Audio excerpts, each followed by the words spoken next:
Hello, I'm Martin Butler. I'm from Australia, and my film is Tanna. The film is a love story set in the remote South Pacific. It's on a tiny island called Tanna, that's the name of the island, and on the island people live completely traditionally. No clothes, no money, no contact with the outside world. And it's a love story set in that environment, and it plays out in a sort of cultural way that's true to their culture. I won't reveal the ending, but it's dramatic. We actually lived in the village for 7 months to make the film. We had to immerse ourselves in the culture and learn it because it was a story from there and it had to be true to their culture.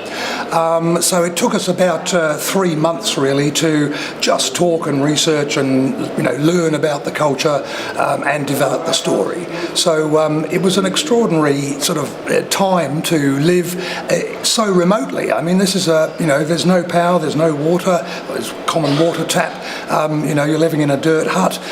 It's very, very challenging, but we loved it actually. It was a very a rare experience, I mean, these people really are completely traditional, and so they're very different to you and me, and so it was a very, very sort of eye-opening experience. Okay, everyone in the film is, from the island. We didn't bring in any outside, professional actors. The casting was largely done, in strong collaboration with the people. The village themselves suggested a whole bunch of, cast, and in many ways they do play themselves. The chiefs play the chiefs, and the medicine man plays the medicine man, and the lovers in the story was something that was slightly more difficult to cast. They suggested our male lead. He just happened to be the most handsome guy in the village, and he was, so we were happy to get him on screen. And the female lead was more difficult, mainly because there's strong kinship relationships in the society, and it means that sort of teenage girls can't show any sort of physical attraction to, or even be close to, sort of non-kin males, and because it's a small community, most of the females had kin relationships with the males, and so it was actually hard to find someone that was able to express emotion with our teenage lead. So it took us a while, and we searched long and wide. When we first saw Wawa, who is our female lead, I knew straight away actually. She was feisty from the get-go, and she was perfect.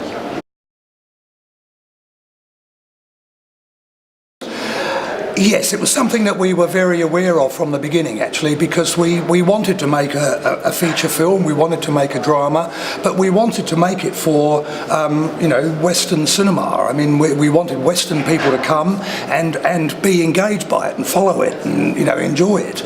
And that was a challenge because, what's interesting to the people in the village is not necessarily interesting to a much broader audience.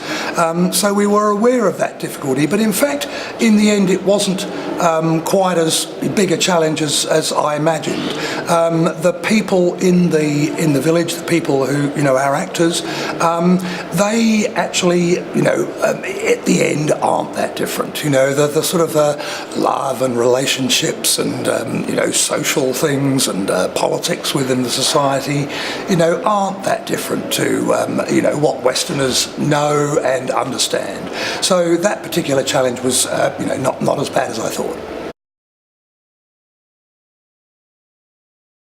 Look, it means a chance to come to Munich for a start, and that's been delightful. It's actually winter in Australia, so coming to the summer here is lovely, and of course it's a beautiful city. The festival itself has been so welcoming, and the other directors, of course, great to meet all of them. Look, I mean, it's a fabulous festival. I'm more than happy to to come and and participate in it.